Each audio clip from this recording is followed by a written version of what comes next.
Welcome. Thank you for being here. If you wouldn't mind giving us a like, and consider going ahead and subscribing as well, that would be fantastic. And if you really want to go the extra mile, go down to the description below and click the Patreon link. Lots of cool stuff going on there. As always, I love you, and enjoy the show, guys.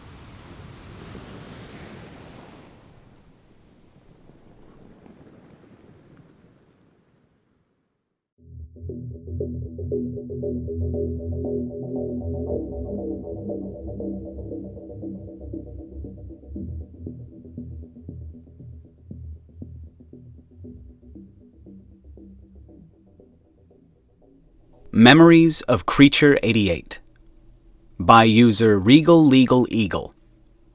Chapter 12. Vincent was staring up at a reptilian face full of teeth and gleaming purple eyes. Mock was turning, obviously surprised by what was going on, but the creature wasn't going to wait. It opened wide, and Vincent got an even better idea of just how many sharp teeth there were in that mouth. But before it could snap down on his face, he slammed his head forward, headbutting the creature in the throat. It made a surprised gurgling sound, and pulled back, which gave him the room to pull his arm free and start punching it in the side of the head. The creature quickly retreated after that, slithering along the floor as it began to very quickly blend, until Vincent couldn't even see a trace of it. Mock and the other academics were looking around as Vincent drew his gun. "Don't fire that thing in my house," Mock said as he saw the magnum. "It fucking attacked me!" He was scanning the room, but the creature's camouflage was pretty good. He resorted to scanning the room and sort of unfocusing his vision, trying to let his peripheral vision do the work. When he saw a bit of movement to his left, he turned, firing at a bookshelf to his right. Mock grimaced while the academics cried out in surprise, clutching their ears. He had obliterated an old book, but he didn't see any blood. Then the creature dropped off the wall, clutching at the sides of its head. Vincent took more careful aim, but Mock grabbed his gun. "I said don't fire that!" "It attacked me!" "That book was 300 years old!" "Why are you not concerned?" He looked around as the doors burst open and several satyrs with energy weapons burst in surrounding him, aiming very steadily at his chest. Mock was already stepping forward, hands out. "Stand down! Stand down!" Vincent pointed at the creature that seemed to be a giant gecko but with 6 arms and obviously chameleon-style camouflage ability. He'd never seen a creature change that rapidly or completely. If it weren't for how well his peripheral vision picked up on movement, he'd have missed it. And arrest that whatever!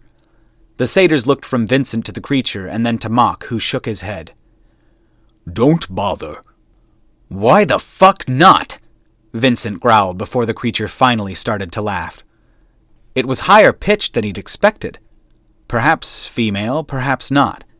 He'd been in the city long enough to realize that human standards for male and female appearance and voices weren't always right. "Simply marvelous! You didn't hesitate at all!" The creature rolled over and stood up then, supported on the lower 4 legs, arms, appendages, and using the upper 2 to dust off. "When faced with an unknown assailant, you immediately reacted. You couldn't be sure my physiology worked how you thought, but tried anyway. Then, when I retreated and adapted to my surroundings, you didn't look closely. You scanned actively to try and catch movement. Very clever.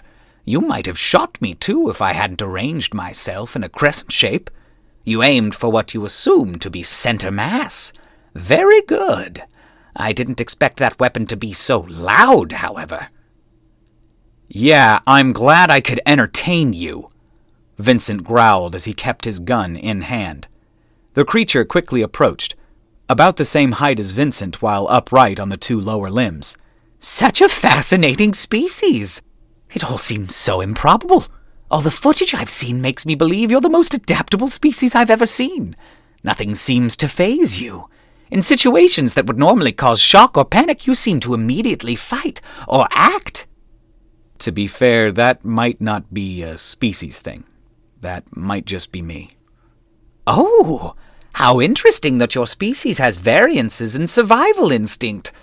I didn't think behavioral patterns would change between each individual in events that require immediate action. I'm not a sociologist, but I feel like plenty of my kind still panic. But in situations like this, or where immediate physical threats are not present? I don't know. Oh, it's just so exciting to finally meet you.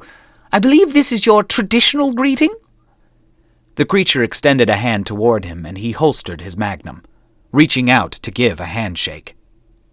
The creature had 4 fingers and a thumb not unlike his own hand, but a bit more spaced out, and the thumb was much longer.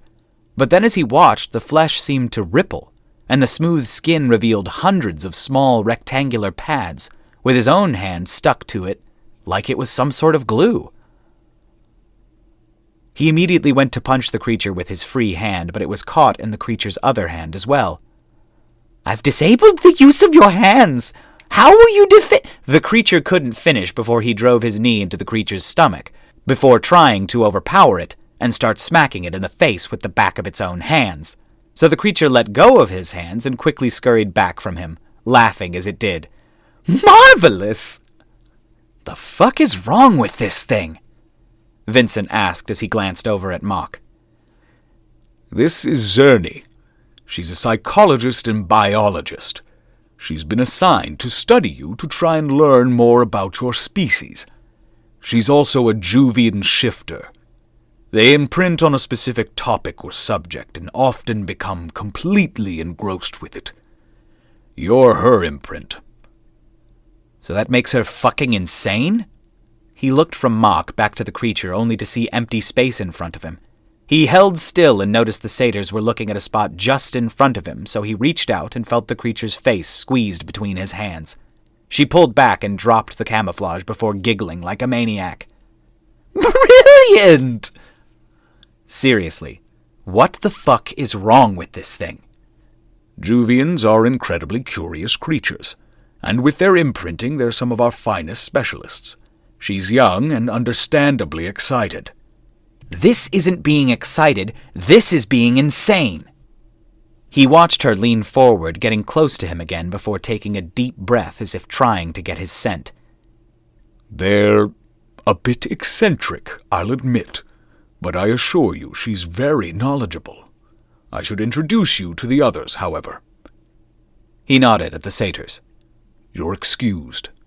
The guards in their silver armor backed up, though Vincent noted they kept facing him until they were gone. Even now it seemed like they didn't fully trust him around their grand employer. For some reason they were all right with the crazy gecko who'd attacked him. Vincent was about to turn to the others, but he still didn't trust the gecko, so he backed up and then sidestepped to keep her in view, but also moved to look at the others. Ah, good positioning. You're clearly being careful, she said, and nodded as if approving of his complete lack of trust in her. Vincent, let me introduce you to the others. This is Dr. Ainsman. He nodded to the mouse person, who nodded back.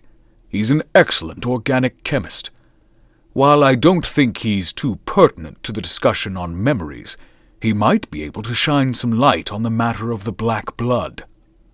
Are all your people chemists? No, but we have a fondness for hard sciences. Vincent shrugged and looked at the praying mantis as Mock introduced him. This is Professor Simmons from the Havesworth Academy in Sector 1.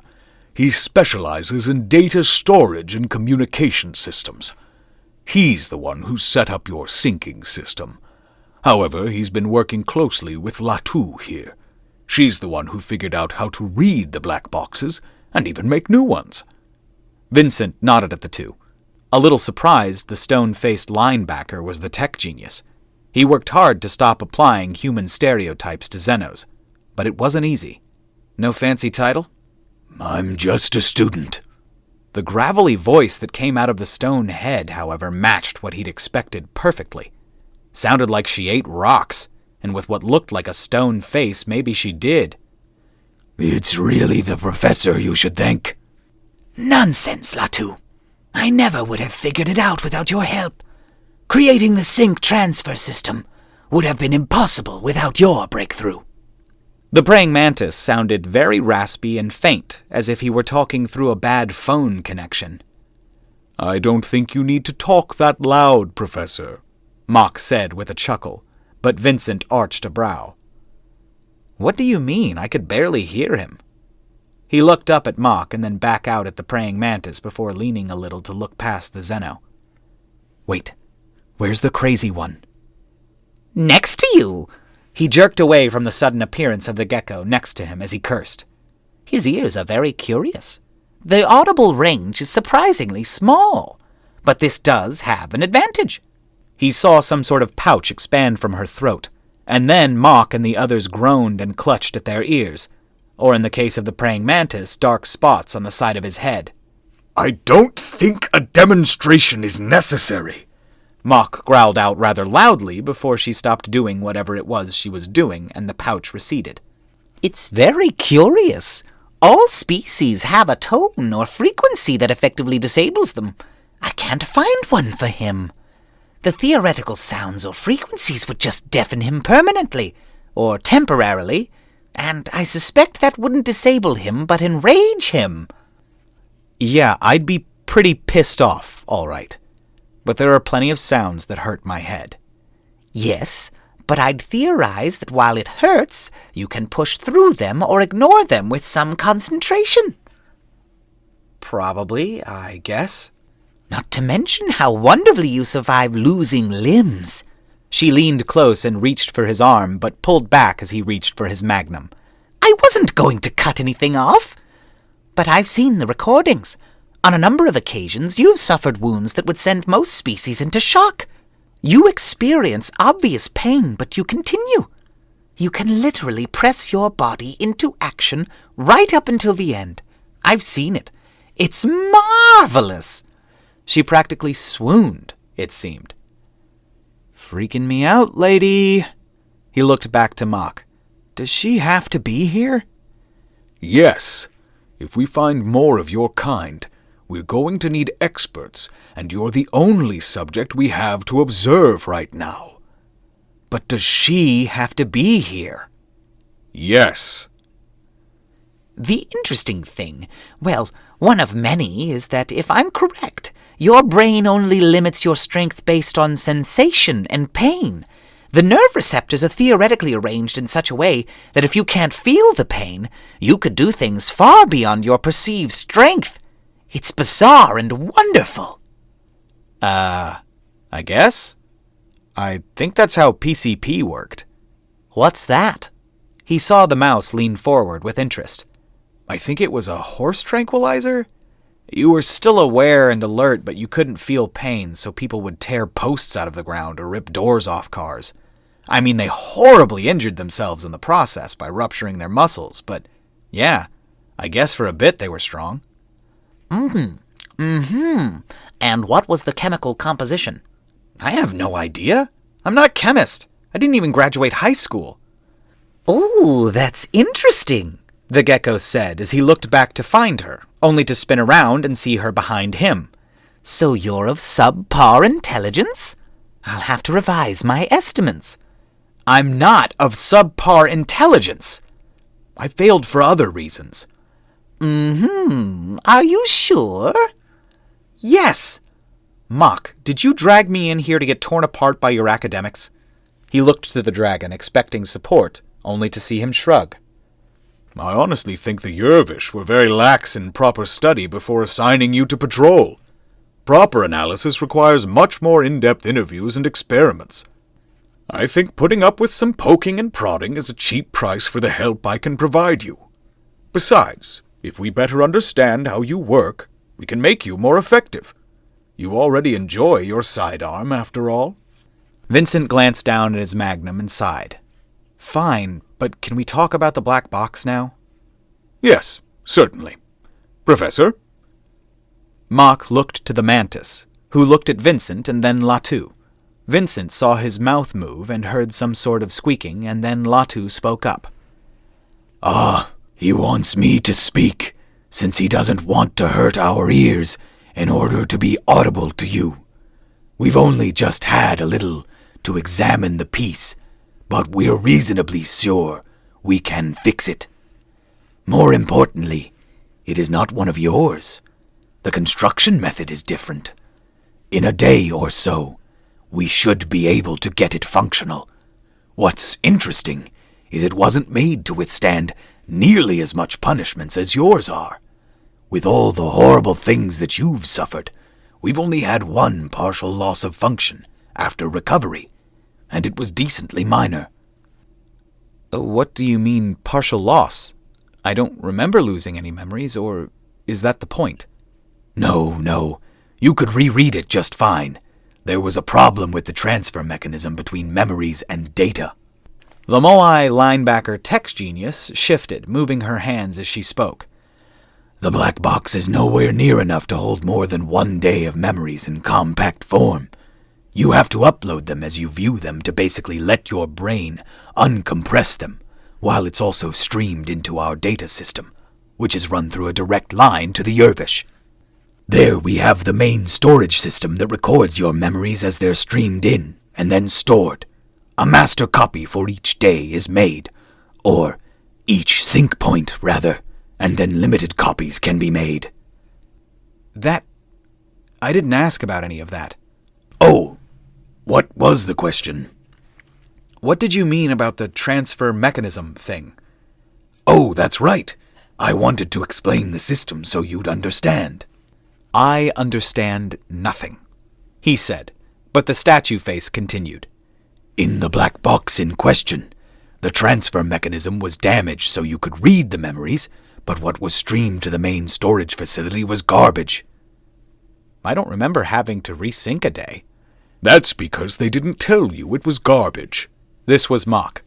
The Yervish want it to appear as if they have access to everything in your head. The idea that they could miss out on some days isn't something they want you to be aware of. Why? Didn't they think I'd ever find out? Simply speaking, Vincent, they don't trust you. They think you're a shade, which I know you know. So, whenever they mess up and could very easily ask for you to do something again, but at the cost of revealing they're not infallible, they will not do it. How often have you heard them make a mistake until now?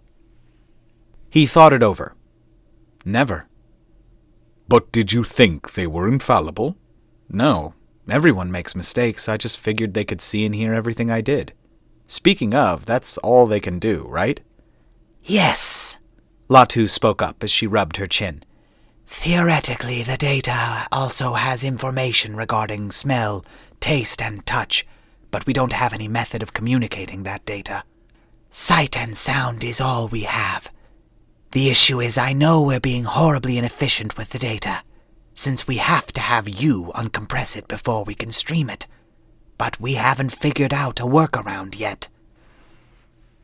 What are we talking about here? Like 10 gigs? 15? That's an HD movie back from my home planet. Latu actually burst out into laughter and he leaned back, hearing some sort of squeaking which he assumed was the mantis laughing as well. Oh, as if! What a wonder it would be to work with anything that could be easily measured in gigabytes. No. Each day is 10 petabytes. Vincent looked at her and blinked before shrugging. I have no context for that number. Do you know what a terabyte is? Yeah? A petabyte is 1,000 of those, roughly. What? That can't be right. Well, it's not exact, but you didn't seem to need specifics on the exact ratio between terabytes and petabytes. No, I mean, how can a day be 10 petabytes? It seems like way too much. Isn't a terabyte like millions of pages of information? I mean, HD movies are like 2 hours and 10 gigs, so a day should be like, 120 gigs? What the hell? How the hell is it a few magnitudes higher? The fidelity is unlike anything we've ever seen. Pardon the pun. We can pause any moment and zoom in to incredible levels, or analyze minutes of sound for things that you can't distinguish in real time. Your brain, or at least the black box, records everything, even if it can't make any sense out of it. Plus, I have no idea how much is being wasted on smell, taste, and feel. But you can't make more pixels than you record in. How can you zoom in? What resolution are you seeing us in? Latu asked as he blinked. The idea of resolutions apply to computers and monitors and screens, but we don't have a very effective scale for species. What about colors and cones or the things in our eyes? That's when the freaky gecko spoke up. Well, you actually have a rather narrow range of visible light, but instead everything is extremely clear and sharp compared to most species. The sacrifice to light range being made up for sharpness implies a very clear homeworld, so to speak. Sight across long ranges is obviously important. While you're quite different from most species, there is another in the Union that you have a very surprising relation to. Who's that? Vincent asked, expecting to find out it was some sort of felon species or the like. She smiled and surprised the hell out of him when she said, You have the most similarity to dragons. He blinked and looked at Mock, who looked just as surprised. There are obvious differences in many aspects, but basic physiology is incredibly similar. You have a few unnecessary organs, they don't, but otherwise everything is there. Dragons are usually thought of as having the most complex brains in the Union, but considering how compact yours is, I'd say you win out. She continued. After a moment, Vincent laughed. Ha! Well, I guess I'm superior to you in one way, then.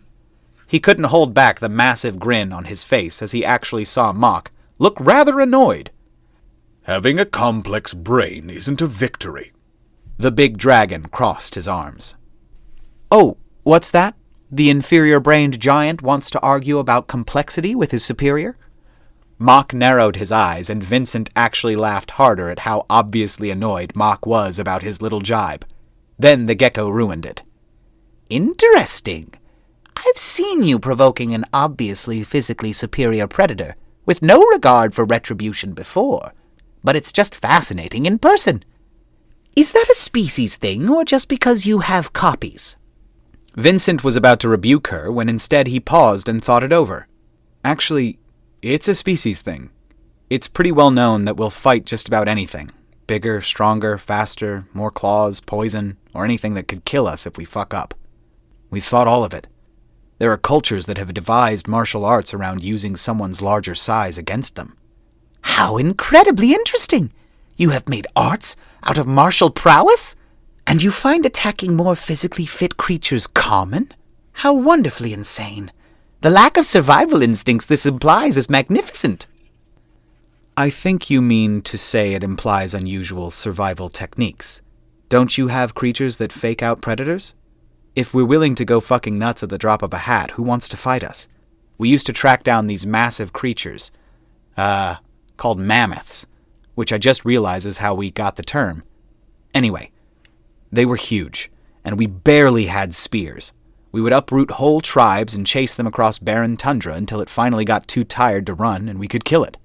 I mean, I'm sure some of the tribe died and they were 100 kilometers away from where they started, but they now had a shit ton of meat to eat.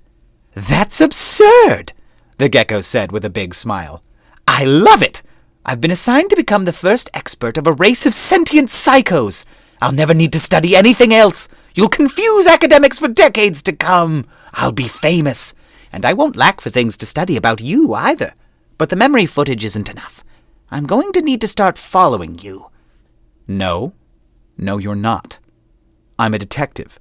I go into the worst parts of this city on a very regular basis and fucking die. How many times can you die? Once. How many times would it take of you being in the wrong place at the wrong time for you to cut your life way short of your goal to understand my species? The gecko nodded. Once. So don't fucking follow me. That reminds me about the footage. How could it be such a huge file?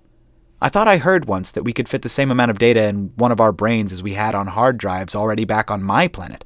And we had terabyte hard drives. Latu shrugged. We don't honestly understand everything about the device. Most of it is guessing and copying what we'd found from the black boxes on the ship. If I gave you guys a black box, could you mess with it to prevent the data transfer thing? Of course, but why would you want to? Don't worry about that. I'm just curious about technical aspects. Could you repair any black box? If it's good enough to draw some memories from, then I assume so. You said my brain is similar to his. Could you hook both of us up to that sync machine thing and let us see each other's thoughts? The Mantis and Latu were quiet as they looked at one another, and then Mock, who looked back at them. Finally, they shrugged. I've never thought of that. It's probably something we'd have to ask Dr. Fizern, Mock commented. Who's that? The neuroscientist I have on pay. He couldn't make it today. You didn't think I did all of this without a neuroscientist, did you? Mock asked with a snort. I have no fucking clue, okay? Every goddamn day, I learn something new in this city, and then have to try and keep it all straight while learning more new things. Like, how do you all keep the species stuff in your head? There's got to be hundreds out there. 62, Mock corrected. That's it? 62 different species make up the Union? Vincent was a little surprised. Well, 62 base species. If you're counting distinct subspecies, the count is 211 at last count. Vincent shrugged. That is way more than I can keep track of. I just try to learn the felons and how to kill them, and pray that I can keep killing them all the same way. A satyr stepped into the room. A female, not one of the guards, and Mock looked a bit surprised. Yes? The Shade has a call, sir. Can it wait? It's his handler. He says it's very urgent. Mock looked to Vincent, who shrugged and then moved to follow after her. She led him out of the room and down a small hall to a much more modern-looking room that had a bank of computers on one side and a comm screen on the other. Cavazor was on it, looking rather upset. Hello, Cavazor. I'm sorry if they chewed you out for that operation. I hope they didn't punish you or anything. The Yervish looked confused for a moment and then realized what Vincent was talking about. No. This isn't about the meeting. Or, not mine. Supreme Council Chair Latero has been murdered. What? Vincent was shocked. He'd never heard of any high-level Union or hierarchy official being assassinated before. But he said murdered. Was there a difference? What happened? That's what we need you for. I don't have all the details, but I'm told he locked his residence with a DNA scanner set only for him and you. Me? Vincent wasn't sure if that was more surprising than the murder or not. He fucking hated me. Why would he give me access to his home? I'm not sure, but the last message he sent said that he trusted no one but the Shade, and that you should investigate his imminent death. You need to leave your counselor and sync immediately. Counselor rights or no, this obviously takes precedent over anything else. I've already dispatched a craft to the estate to pick you up. You should tell the security forces we're on our way.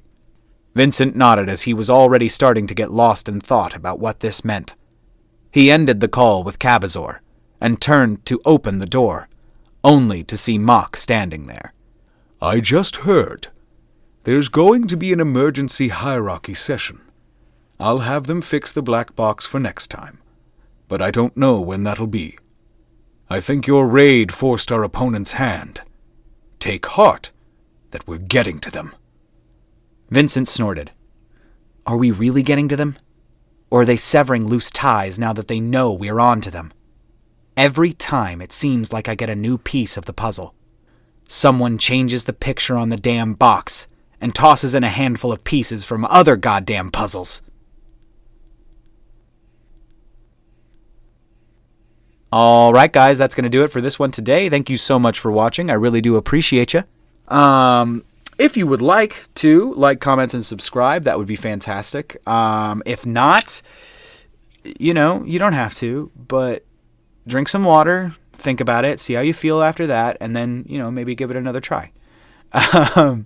But anyway, guys, thank you for being here as always. Go check out the Patreon in addition to the liking and the commenting and the subscribing. We've got a lot going on over there at the moment. Lots of early access stuff, and my hair's getting pulled on right now. How? Anyway, guys, I hope you all have a great one. Tell me in the comments, what is your favorite soup minus tomato. No, that's not true. I do love tomato soup with like some grilled cheese, but French onion is the goddamn bomb. French onion is amazing. Anyway, guys, I will talk to you later. Have a great one. I love you.